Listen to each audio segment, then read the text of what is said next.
বিসমিল্লাহির রহমানির রহিম। ভাই ও বোনেরা, দুনিয়ার সবচেয়ে বড় সৌভাগ্য কি জানেন? আল্লাহ তাআলার ভালোবাসা পাওয়া। আজ আমি 4টি সহজ আমলের কথা বলবো, যা করলে আল্লাহ আমাদের ভালোবাসবেন ইনশাআল্লাহ। 1. গোপনে দান করা। রাসূল সাল্লাল্লাহু আলাইহি ওয়াসাল্লাম বলেছেন, যে গোপনে দান করে, যেখানে বাম হাতও জানে না ডান হাত কি দান করছে, সে আল্লাহর বিশেষ ছায়া পাবে কিয়ামতের দিন। এই দান করুন শুধু আল্লাহর জন্য, কারো দেখানোর জন্য নয়। 2.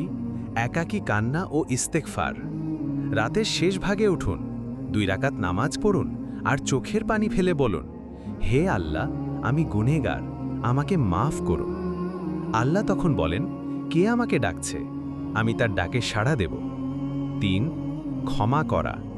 যে যেমনই কষ্ট দিক, মাফ করে দিন, কারণ আল্লাহ বলেছেন, তোমরা ক্ষমা করো, আল্লাহও তোমাদের ক্ষমা করবেন। অন্যকে মাফ করলে মন হালকা হয় আর আল্লাহর কাছে প্রিয় হওয়া যায়। 4. অন্তরের পবিত্রতা।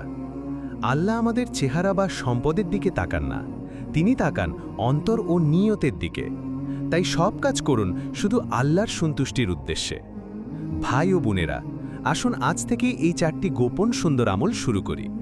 মানুষ না দেখলেও আল্লাহ জানেন, সেটাই যথেষ্ট।